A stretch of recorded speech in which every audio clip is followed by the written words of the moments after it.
and Dr. Truman, can you hear me? I can hear you. I do. I do. Okay, I think I was still unmuted and didn't realize that, so I apologize. It was not you, it was me. Well, it's usually me. Well, it's my turn this time now. The wheel Okay. has turned, so it's my turn. Okay. All right. How So are you? I am Good to blessed, be sister. here How are again. how are you? I understand the water has receded and the sun is out and it's hot. Yes, it's very, very, very hot, but I've been able to be in the inside and in the shade, so I haven't had as much running around to do today. So just been making preparations for the Sabbath. So it's actually been a good day because I've been able to do a lot of work from home. So just getting caught up from not being at home as much. So that's a good thing for me. So I'm excited and I'm happy about that to be home. Wonderful, wonderful. And what is your presentation today, my dear? Just really always as I'm talking about food, but this week I really was touching bases with a lot of people that are just really due to the heat as you was talking about. A lot of people are just depressed from what's going on in the world right now. They're looking for answers. And so a lot of people are turning to food to use it as a way to comfort themselves. So I just kind of titled my presentation that food affects the mood because a lot of people's moods right now are really being affected by the turmoils and the tribulations that's going on in the world. So just really elaborating more on AGEs and just really talking about food. I'm going to go into talking about some protein, the importance of that. So we can help people to at least get their body back into balance so they can be further able to, have optimal level health. So I just designed it called Food Affects the Mood. Okay. And hello, everyone. This is Sister Kashaki. I'm glad to be here again today. I have a ministry called Conquerors for Christ, so it's always a pleasure to be here to speak with the sisters and brothers and always come again to learn under Dr. Truman. So I'm actually always learning something from him myself. I don't know a lot of things, so I just really am rooted in knowing because this is what I've been doing for over a decade now, a little bit over, and then my own personal experience of having cancer. So this kind of set up the path for where I am now. So every week, I always bring some type of knowledge or some research or something to help us all understand how we can be able to eat better, really understand what's going on with the food supply industry and what do we really need to be eating so we can have, better remedies for natural health. So again, I'm a cancer survivor. I was diagnosed with cancer in the year 2011. I had anal cancer. What's the type of cancer? It's a part of the colon, but precisely it was diagnosed as anal cancer. And prior to me having that, I was misdiagnosed for internal hemorrhoids and a bunch of whole lot of other stuff that really was just a ring around the roses pocket full of posies. I didn't really have a lot of this stuff going on. It was really the cancer that was growing inside of me. And even though they sent me to what they call specialists, the specialists never picked it up until I had an MRI done for some fibrocystic tumors that were to be removed, and they needed to measure the measurement of them and all that kind of stuff. So it was then that something black was identified in my MRI image. And so after having that done, I was also scheduled to have these hemorrhoids that they had been treating me for over a year removed. And when I finally got a chance to go under to have them removed, I remember waking up and the doctor saying, I've got good news and bad news. And the good news is your hemorrhoids are still intact. Now, that was not good for me at all because these hemorrhoids have given me a problem. This is the whole purpose I had the surgery. The bad news was I had cancer, and it was stage 3 at the time, already proceeding into stage 4 cancer. So they had to get a oncology and all the different team of staff that they put together really, really quickly. And so this product that I talk about called Tahitian Noni, I have been using this product for a year, but prior to being diagnosed with the cancer, I got off of this product. So when you begin to understand how this product works on a cellular level, you begin to understand how your body is truly made wonderfully and fearfully made, like the Most High in heaven says. And so now I understand a whole lot more about plant-based nutrition and eating foods from the earth. So I used this product to combat my cancer, and I got off of my chemo because I did have a little bit of chemo. I did have a little bit of radiation, but it made me terribly, terribly sick, and it ended up making me sicker than the cancer itself. And so I had very high, strong faith in the word of the Most High, so I applied my faith. So I call it the word and herb recipe. So I put the herb and word recipe, I mixed it all up together, and so here I am today to be able to speak to you on this line, completely healed from cancer. And this October, if I live to see it, I will be cancer-free for 5 years. And all I did was put the right nutrients into my body, continue to stand on the word, and let it all resonate. And so here I am cancer-free. So they put in my treatment summary plan that the patient discontinued therapy because she said her God would heal her. So, of course, the medical people, they laughed at this, but they're not laughing now when they see me. They actually give me a standing ovation every time I go in there. And it's not to me, it's to the Most High be the glory, because like they said in my record, she said her God would heal her. I didn't even say the Noni would heal me. I said my God, because it's the faith in his word that brings forth the healing. Noni is just simply a food plant that does what it's designed to do. So it was the word combined with the herb.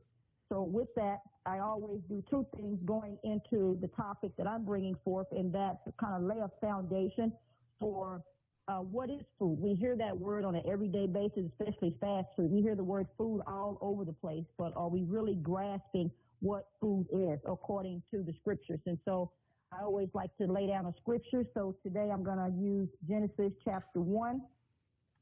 Verse 9 and verse 17, two verses, very simple. And it says, and out of the ground, this is Genesis chapter 2, verse 9 and verse 17. And it says, and out of the ground made the Most High to grow every tree that is pleasant to the sight and good for food, the tree of life also in the midst of the garden, and the tree of knowledge of good and evil. And then you drop down to verse 17, and it says, but of the tree of knowledge of good and evil, thou shalt not eat of it, for in the day that thou eatest thereof, thou shalt surely die. And you see a lot of people right now, I've had family members and friends, they have surely died because they have eaten from this tree. Whether they've eaten from it knowingly or unknowingly, the scriptures say, my people perish from the lack of knowledge. And so this call every Thursday is to bring forth some knowledge so we can be able to become more wiser in these last days that we're living in, so we can know what's good and what is not good. And then going into the Zondervan Bible Dictionary, looking up the definition of the word food, it says food is a nutritive material taken into a living organism. You are a living organism. So the food that you put inside of your body should be alive, and the nutrients inside of it should be alive to sustain life, to promote the growth and the repair of the tissues, and to give energy for the vital process. And with these 3-digit temperatures that we're facing all over the world, the sun rays are getting hotter. We all need more energy, and to refrain away from refined sugar, excessive sugar, and so forth and so forth. And so this is where I get into talking about these AGEs, which is an acronym, just like it sounds, AGEs for short, which means advanced glycation end products. And so that has to do with the food and the beverages that we are eating on an everyday basis. And this is how we are getting what's called AGEs inside of our body, which pretty much has to do with the aging process. So we are aging ourselves very, very rapidly. When I deal with people and I'm scanning people, I have people that eat very, very healthy. They still drink a lot of water, and they're still way over the charts because there are certain nutrients that are bioactive compounds that happen to still control the process of the aging process. And so it's just all about understanding where you are, understanding your medical marker, and everybody's DNA is totally different. Everybody requires something different, but nonetheless, we all have inside of us what's called an immune system. And so food plays a part in building up the immune system so we can all be at optimal level health. And so I'm going to read some information. Later, Dr. Truman, I will have you go over to the site so they can actually see a picture of the Rapid Fuel, which is a plant-based protein that I'm talking about. So I'll have you go there shortly for the people that are on, but I'm going to read from some information I compiled together talking about the biblical foods of the law. So I'll spend about 10 minutes of that, and then we'll switch over to the next thing. So that kind of lays the foundation on what we're going to be talking about and what I'm going into. So This is really an examination of the biblical food laws. Like I said, what I'm going to talk about, some of the least often understood and disobeyed obeyed laws of the Bible relate to the Bible's requirement on food. There's a lot of information, as I just read in Genesis. The Most High said he made certain trees for the food. They're good for the food. But then there's a certain tree which was that tree of life. If you eat from it, it should surely bring you death.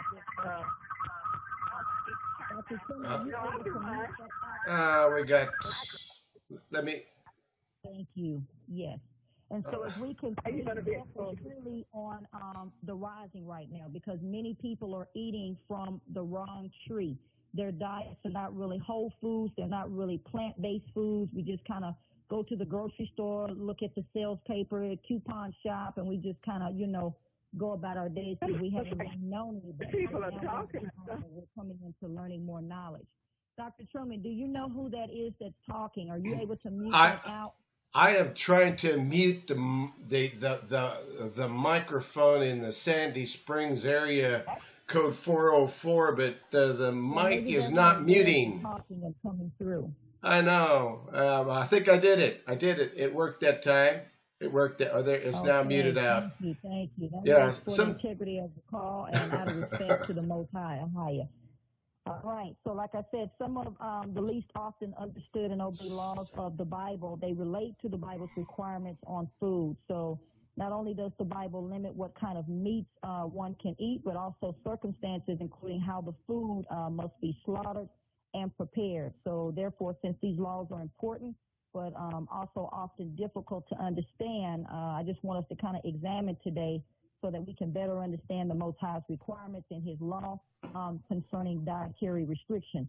So according to Deuteronomy 14:3 and 1, on the short premiere on clean and unclean meats, it says these are 2 chapters in the Bible that deal at length with what foods are clean and unclean. So that's what we're talking about here. That's the whole reason that Yeshua came down from heaven, to separate the clean from the unclean. So even when it comes to food, there are unclean foods and there are clean foods. So just to save a little time, I want to examine the shorter one, like Leviticus 11 is the longer chapter. If you wish to read it yourself, in your own time, you can do that. But today, however, we'll just look at Deuteronomy 4.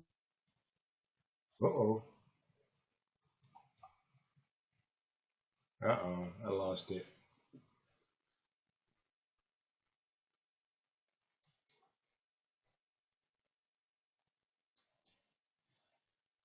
Cancel. Get me back in here. I lost you. Lost sound. Going here. Oh, going there. Going here. Clicking on that. Loading up.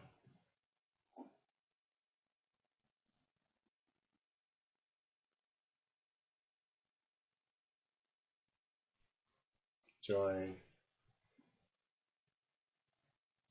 For you, the Most High says. Also, the swine is unclean for you because it has cloven hooves, yet it does not chew the cud. You shall not eat their flesh or touch their carcasses. These you may eat of all that are in the waters. You may eat all that have fins and scales, and whatever does not have fins and scales you shall not eat. It is unclean for you.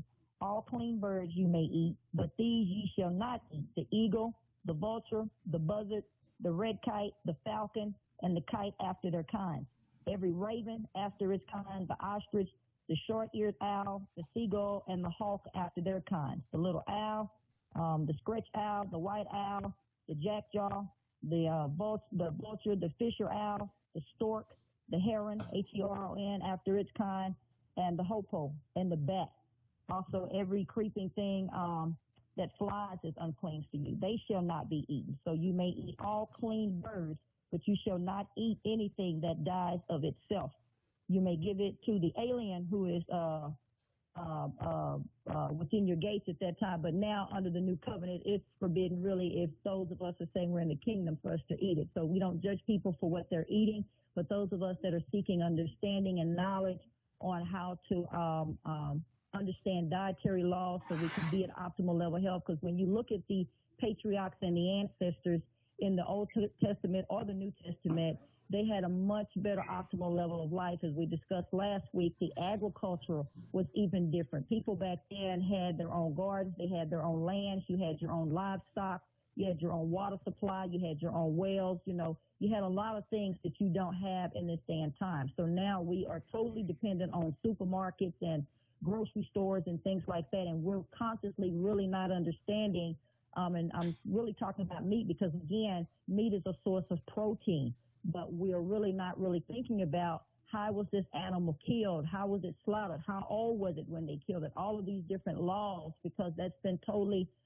taken out of our mind. We live in a fast-paced world where we're just trying to get some chicken on the table and get something done in 30 minutes and catch a couple of minutes of TV and then get ready to go back to bed. So we're kind of in this, rat race where we don't have time to think about all that kind of stuff unless the Holy Spirit just begins to start stirring you up where you start thinking about this stuff, because it does tell us that our bodies are not our own, but they are the temple of the Holy Spirit. And so if anything is unclean in us, the Holy Spirit will not abide in us. So that even means food. So we can also have spiritual fornication as well as a physical fornication. Not to turn this into a Bible class or anything, but I'm sticking to dietary laws and talking about food. So it's very important that we understand these so we can have a deeper relationship with Christ and then understand the kingdom that's coming forth. Because in the new kingdom, it will not look like what we see today. These same laws that I'm speaking about now, that the scriptures are speaking about, they will be applied in the new kingdom. So that's why the model prayer says, our Father who art in heaven, hallowed be thy name, thy kingdom come, thy will be done on earth as it is in heaven. Because even in the heavenly realms, there is a dietary system for the angels. The angels are not just up there, what we're down here doing with some baskets and running around and at a checkout counter checking out, buying some food. There's a system on what they can eat, how they can eat, and even from the Maynard's bread that was given to our ancestors, which was angel's bread, But now praise the Most High for the better bread, which is the bread of life, because like he said, our ancestors have died from eating Maynard bread, so only so much of that can keep you alive. So first, let us examine the land animals. Those land animals that have cloven hooves and chew the cud are considered clean, and all clean animals are herbivores. That is, they eat only plants, so that's a good thing. That's why a lot of time when you go into the grocery stores, you'll see it on certain labels where it say the beef or the lamb or whatever it is grass-fed. So you definitely want a meat coming from an animal where they're eating plant-based foods, grass-fed, because you're getting a source of what the animal is eating. It's almost like a pregnant mother. Whatever the mother is eating is what she's giving to the baby. So that's why there's an old saying, you are what you eat. And so whatever we're eating, we are becoming what we eat. This is important, and we'll shortly kind of discuss the key facts in some more detail, but also clean land animals have a easily recognized cloven hoof design. Let us note that for fish, or only those fishermen need to really more. If you're fishermen on the line today, fishermen kind of know which fish, if they are one that has been reborn again, understand what fish is clean and what fish is not. But if they're just catching it, putting it on the market for sale, they probably don't care one way or another. But people that are gathered here today looking for natural remedies, this will, hit home for them. So they know, according to the laws, which fish to eat and which fish is not clean according to the Most High standard. So as the eating behavior and cleanliness of fish and sea animals is more difficult for mankind to discover than it is for birds or land animals, whose actions can be seen easily by men.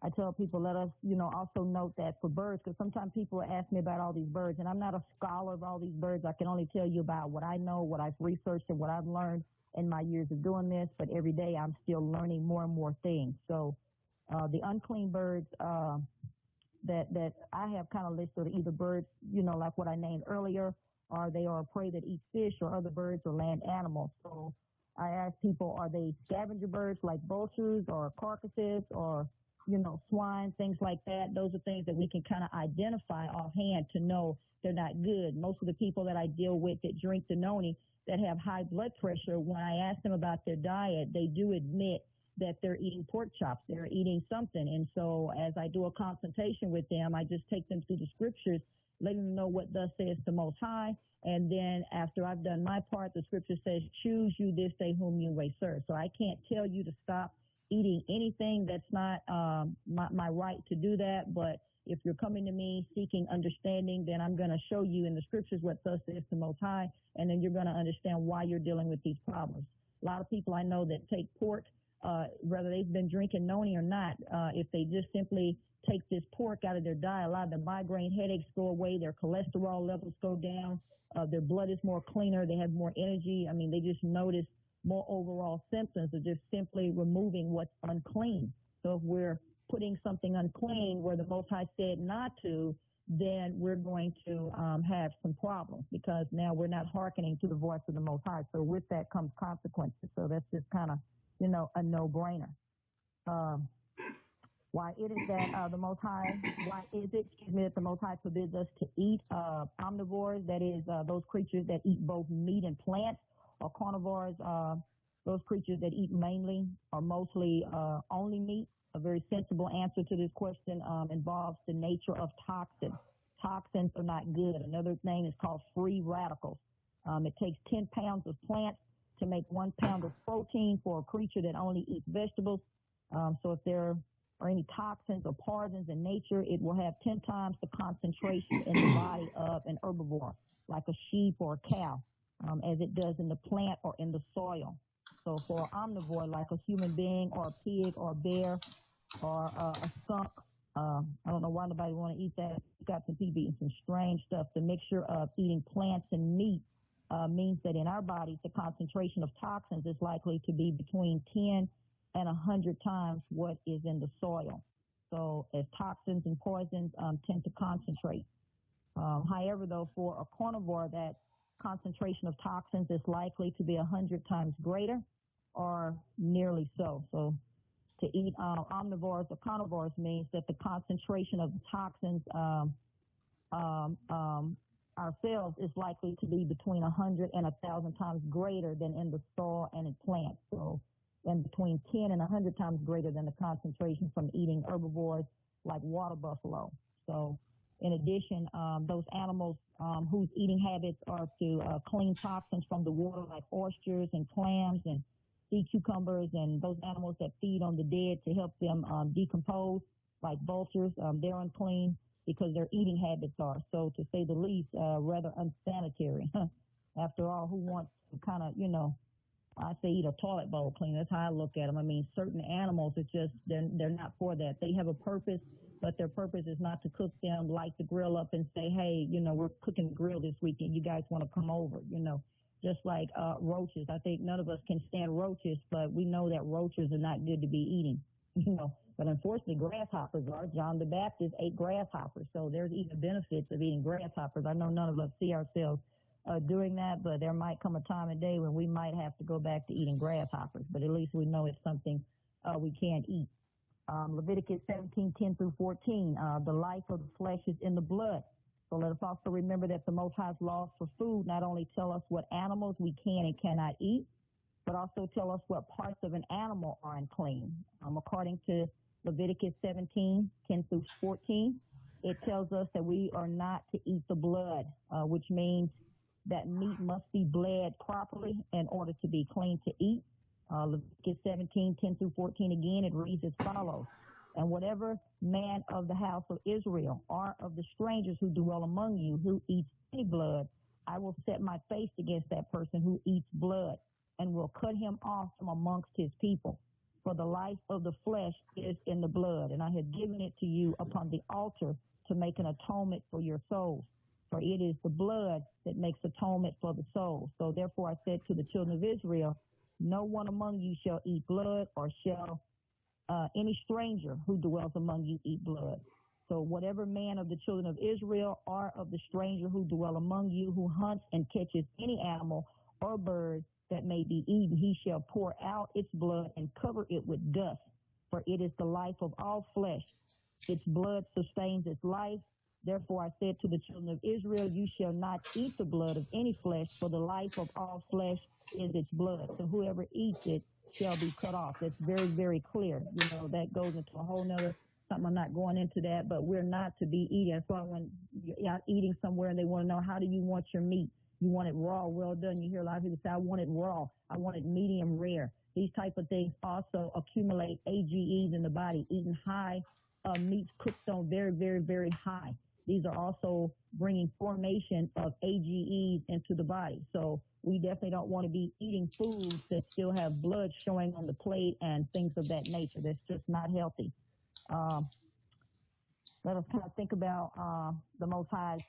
We don't really think about, I guess what I'm trying to say, how the Most High feels when we kind of, what's the word? We just kind of say, hey, you know, I hear a lot of people say, you know, we can eat what we want, or some people have an understanding that it's the grace that we can just pick up anything and start eating it. And if that's true, I always tell people when I'm doing consultation, why are the diseases manifesting? Where are they coming from? So if we have permission to just help ourselves and indulge in whatever we want to eat, why are we dealing with all of these diseases and sicknesses and ailments that we see, which our Lord Yeshua actually healed when he walked this earth? People that actually came to him and got healed, you know, what did he tell some of them? He said, go and sin no more. So we don't really think about food being affiliated to sin. So sometimes when I'm talking at churches, you know, we have to kind of go into that, you know, because that has to do with the kingdom of heaven, because even the kingdom of heaven has dietary laws. And so there are certain foods that are clean and unclean. So again, just getting the understanding as much as you possibly can about your food. When you go to Acts chapter 15, 28 through 29, to find out how this law remains in effect to this very day. A lot of people will teach you that the law is done away with, but we know the book of Acts is in the New Testament for believers. And Acts 15, 28 through 29, it reads as follows. It says, for it seemed good to the Holy Spirit and to us to lay upon you no greater burden than these necessary things, that you abstain from things offered to idols, from blood, from things strangled, and from sexual immortality. If you keep yourselves from these, you will do well. Farewell. So what does this mean, basically? We have just, you know, read the law about abstaining from blood in Leviticus 17. Then in Leviticus 18, there are laws about sexual immorality, forbidding incest, homosexuality, and, you know, things of that nature. These laws remain in effect for believers to this very day. So in Leviticus 19, we have various laws that condemn idolatry. So we don't really think about how our food has to do anything with idolatry. Like I said, we're just used to making out a grocery list. Hey, hon, I'm on the way going to the store. You need me to pick you up anything, that type of thing. We're not even thinking about how food has to do with all this stuff I'm sitting here speaking about right now today. And while we're not thinking about it, we are growing. These AGEs are entering into the body through the mouth. And so they're coming in through the foods and the beverages that we're putting in, because we're either eating high processed food or foods full of pesticides, hormones, GMOs, all this stuff. And so we're not thinking about all of this stuff that we're learning every single Thursday from Dr. Truman, or things that I'm bringing forth. And so it's just really mind-boggling when you go into this to know what the government is really doing to our food supply and what's going on with our soil, especially here within the United States, you know, because it's an epidemic just inside this Western world alone. And when you go kind of just look up some of the videos on how they actually deal with the animals, I mean, it just turns your stomach, where it just personally almost had me. I'm not a vegetarian yet, but I've sure thought about it. It's just disgusting to see how they actually take some of these animals, strangle some of these animals, what's going on in the meat supply. So again, why am I talking about all this? Because this has to do with the source of protein. So when sugar and protein are binding together in the body, it's causing a disruption. So the protein is not actually breaking down, because like I said, you are what you eat. And so if we are eating foods that are from animals that's going through this type of process, then it's putting a strain and a stress on the animal, which leads to altercation from the blood flow of the animal. And so by the time you get it home and the live blood is still in the animal from the meat, and then you eat it, and you know, we rinse it off. We think coming up, my parents used to always say, make sure you rinse that blood off so you can get any excessive blood. And I didn't think about that. I just was taught to rinse the meat off in some cold water. But understanding what the Most High says about it now, we're not supposed to even have that, because once that gets into our bloodstream and it cross breaches with our living organisms, such as what the Zombie Bible Dictionary said that food does, then we run into many, many different diseases that were never intended for us to have. So that goes back to eating from that tree, because we're eating from the forbidden tree. We're eating from foods and things that the Most High told us not to eat from. So we really have to grasp that word food and what is it all about. And the more plant-based, the more whole food herbs like Dr. Truman has, things of that nature, that's what's going to give you a better optimal level health, where you can at least have the spirit of the Most High. It said, I will strive with man up to 120 years. And people's lifespan is being cut off very early. I mean, there's an epidemic of all kind of diseases that we can't even pronunciate. Some 22 alphabet name that they just trichomocha, gone or something. You just never heard of all this stuff. And I was reading the other day in the scriptures where it says, I will even put upon you the diseases that have not been listed in this book. So it made absolute sense now, where they're coming up with all of these different names, and then they'll say, well, oh, it's a rare disease, it's one of its kind, and all this kind of stuff, like, where is this stuff coming from? So this stuff is very, very real, and we need to really start studying to show ourselves approved, so we can, like I said, strive to be in that walk with the Most High and understand how our dietary laws were given to us to keep us away from these diseases, so we would not have these type of things entering inside of us. Going to Numbers chapter 11, verse 31 through 34, it talks about the graves of craving. And I really like this because I share this a lot. It talks about the requirements of the Most High for meat to be clean. So this is a passage again in Numbers chapter 11, 31 through 34, which gives the consequence of eating meat that has not been properly cooked. Numbers 11, 31 through 34 reads as follows. Now a wind went out from the Most High, and it brought quail from the sea and left them fluttering near the camp, about a day's journey on this side and about a day's journey on the other side, all around the camp and about 2 cubits above the surface of the ground. And the people stayed up all that day and all night and all the next day and gathered the quail. He who gathered least gathered 10 homers, and they spread them out for themselves all around the camp. But while the meat was still between their teeth, before it was chewed, the wrath of the Most High was aroused against the people, and the Most High struck the people with a very great plague. So he called the name of that place today Kabroth Hatava, which means graves of craving in Hebrew. So because they buried the people who yielded to craving. How many times do we have cravings? Craving for caffeine, cravings for sugar, cravings for this. So it's a very interesting story to know these people, they asked the Most High for meat, and he gave them some of the best meat, because quail is a clean meat, and he gave it to them in abundance. But then no sooner than they could really get it down and start chewing it real good, a plague hit them, because it's a gluttonous spirit. It's craving. And this is what's going on too with these AGEs. We're craving this excessive sugar. And so this is where we're amping up, raging, dumping more and more sugar and cooking more and more meats, because we're really not getting full off of the meats that we're eating. We're just kind of burning a match to our money, and we all work too hard to do that. So we have to more wisely start using our money and looking for whole foods, plant-based foods, herbs, more fruits and vegetables, and really talking more to your farmers and the butchers and asking them questions, what fertilizers do you use on this? A while back we talked about a product called Roundup, and the active ingredients is actually in it that's hooked to a whole host of autism and cancer and carcinogens and you name it, it's going on. So we can no longer just be saying, look, they've got something on sale for $3.99, it's now $1.99, let's go all down there and get some. We got to actually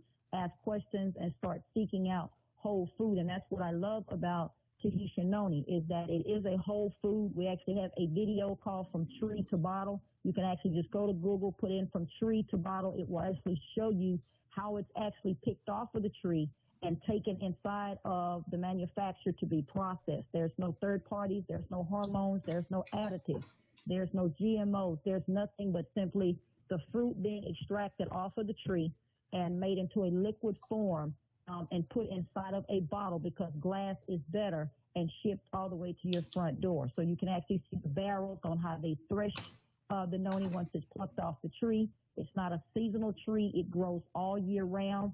So it's not in season and out of season like some typical type of fruits and things like that are. So again, I always tell people when I talk about this story, why was the Most High upset? You know, he had seen the quail in the first place, a bird, like I said, that is clean to eat, and it's tasty, and it's small. I've never eaten it before, but other people that have, they say it's got a good taste to it, but I've never eaten it. But if I ever get a chance to, I am one day. But there were two problems with the behavior of the Israelites. For one, they were gluttonous. They all caught far too much quail to eat, you know, but the bigger problem was that they yielded to craving, which was why that location that they died at was named what it was named in Hebrew. So it's really important to also look these names up in Hebrew to get a full understanding of what happened. So you can see yielding to a craving is not a good thing. And a lot of times we have these cravings because we're eating and eating and eating, but we're not being satisfied. We're not being fulfilled because what we're actually eating has preservatives. It doesn't actually have the alive nutrients that it needs inside of us to, you know, keep the appetite suppressed. So we're not eating that many meals throughout the day, you know, and most of us that I know they're working on it now, praise the Most High for that. But it's real important to be supplementing in these last days because there's just not no one thing out of a grocery store you're going to find that's going to really give you everything all the way around. So it's very important. You got to be supplementing, putting these minerals, these calciums, and all these things that are missing from the food supply chain back into the body. And so it will just save you a lot of money. You need to really look up and make sure what's in these supplements, you know, to find out, are they really whole food like what they're saying? Or are they, you know, synthetic? Do they have some type of binders and fillers, you know, that's inside of them? So understanding, you know, that there has always been a special relationship that exists between plants and humans. Plants, they do provide the body with many of the numerous nutrient compounds necessary to function. Regarding the human health, plants, they generally fall into one or two of the categories. They fall into food plants or medicinal plants. So food plants are those that contain the nutrients for essential for sustaining life. Like, for example, an apple or a banana, sweet potato. I love sweet potatoes. Pears, mangosteen, broccoli. That's another one of my favorites. I love broccoli. Strawberry, cherries, you know, et cetera, et cetera. That's a food plant, and they actually do have some nutrients. But nowadays, if you notice, when you go buy a banana, you set it on the table in your fruit bowl, your table's looking all pretty. 3 days later, it's looking like a black skunk. So the nutrients have already left up out of it in less than 3 days. So that lets you know the soil is not good. The scriptures tell us you can tell a tree by its fruit.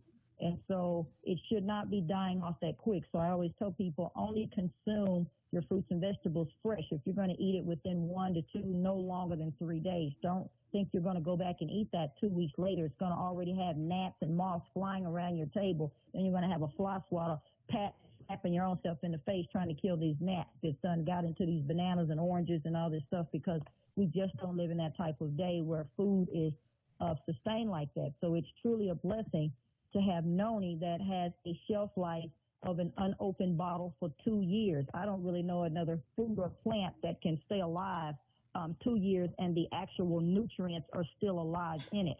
So I have some stocked up for emergency situations. So if anything ever happens to the food supply, I will be living off noni and some water until I can get to some other type of food sources. So I think it's a great idea to also get you some and stack it up for emergency household situations.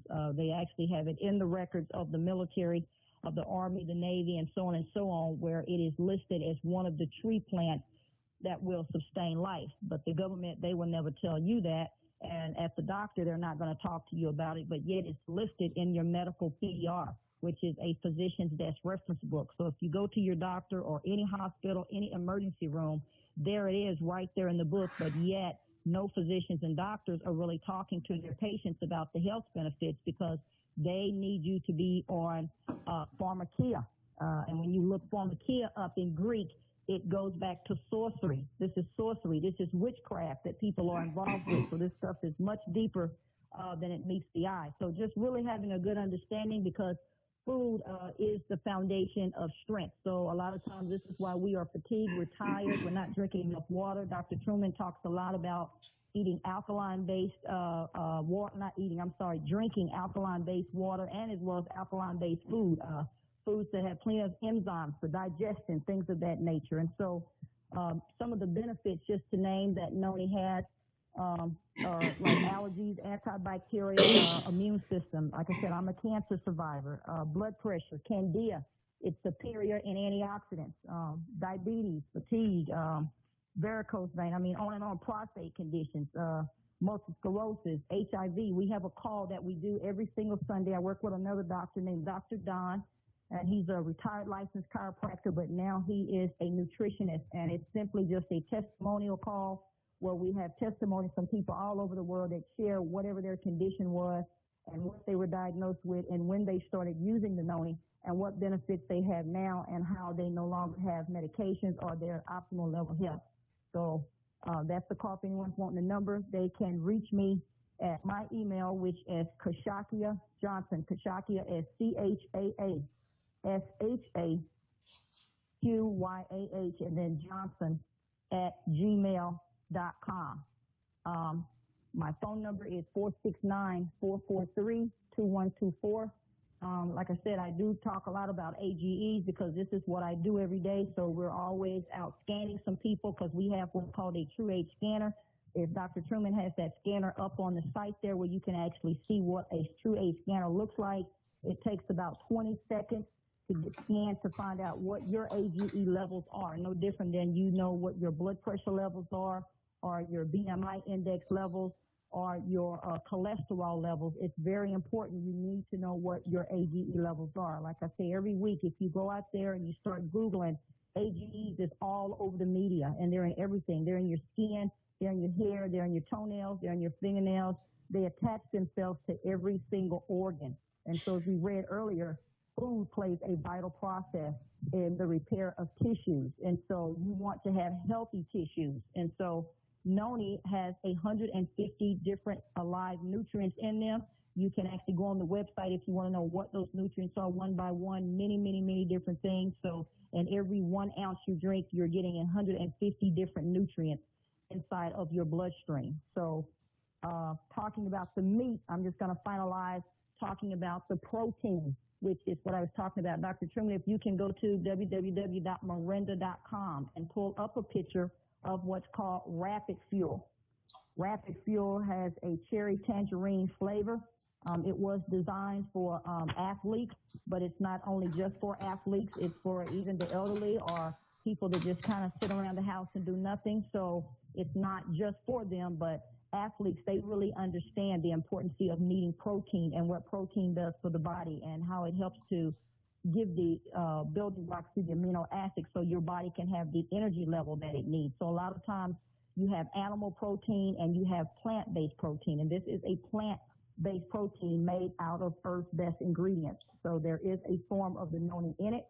You also have 4 different electrolytes that are found inside, and this is a very high quality protein that we're talking about here. So you have sodium, you have potassium, you have calcium, and you have magnesium, which are your 4 electrolytes that are found inside of this Rapid Fuel. It also has osmolality, which means if protein is overmixed with too much water, then it does not really get all the benefits out of the protein that you need. So it's very important if you use this protein that you take it with exactly 8 fluid ounces of water. So if it's exactly to the T, it's going to instantly go into where it needs to get into the bloodstream to give you what it needs. So it, it's not really dilated with over a bunch of water. It gives you the exact amount for the patented delivery system there that you need for your specifications of your body. It was also designed for the formation of AGEs. So like I said, AGEs have to do with sugar and protein binding together. So if you can get healthy protein coming into the body and remove excessive sugar, then you begin to reverse the AGEs. And it's all about living younger, longer. So that should be everyone's goal on this line. So with our product called Tahitian Noni Juice, which is our flagship product, but we have the True Age Max or the Max Concentrate. You're able to see those pictures there on the site. I'm not logged on there, so if Dr. Truman is there, you can actually see what the product looks like, and they are based on different milligrams of iridoid, so all the way from 30 milligrams, and it goes all the way up to the highest, which is 360 concentrate version milligrams of iridoids. And so they are combined of different fruits and different berries, and so Max is combined of the noni. Noni does have 16 different iridoid sources found in it, so it has the highest content of all the plants that is in the earth right now of these iridoids, which is spelled IRIDOIDS. If you go read up on that, you'll find many wonderful information about iridoids. And iridoids are not common. They're not really found in a whole lot of plants. So right now we have a blend called the True Age Max. Like I said, that's combined of the noni and the olive and the blueberry and the cranberry and the cannoli and cherry. These are not fruits that you can just go out to Walmart and buy, because again, these particular berries contain iridoids. And so the more you educate yourself on iridoids, the more you understand the patented blend that only Miranda Bioactives has. And so if you are interested in ordering any of the products that I'm talking about today, the noni or the True Age Max or the Rapid Fluor, if you need to add more protein to your diet, maybe you just simply need more energy, or you need a healthy plant-based protein for people that maybe they want to kind of take less of their meat down. They're looking for a way to supplement back in that protein, so you can use it every single morning or every single evening. It doesn't really matter what time of the day that you're using it. So you can use it, if you're a person that works out and exercise a lot, or if you're a person that doesn't work out and exercise a lot, you can use it before or during or after your workout. And it has a proprietary blend of the earth's best ingredients, again, eating from a good tree. So with that, that's all I have for today on the subject of protein, on the subject of meat, on the subject of how food affects your mood. So I hope that everybody's mood is indulged and enlightened, and that we all strive to have optimal level health so we can be as healthy as we can, since our bodies are not our own. So with that being said, Dr. Truman, I will turn it back over to you. Thank you so much, and I look forward to being here next week with a new topic. Thank you, Sister Kashakia. Thank you again for wonderful information and encouragement in our faith as well as in our diet, because they go together. we are one complete person. So thank you again, and that telephone number to call for any of the products that Sister Kashakia has mentioned or that I have mentioned. Please call our not-for-profit health and herbs friend there in Albany, Oregon, who has all these products. That's 541-791-8400. 541-791-8400. That's betterhealthherbs.com is the website. If you don't see the product on the website, be sure and call them. 541-791-8400. Wow, a lot of information. I love the encouragement and faith-based presentations that we're hearing here, because that's a solid way to go about things, I feel.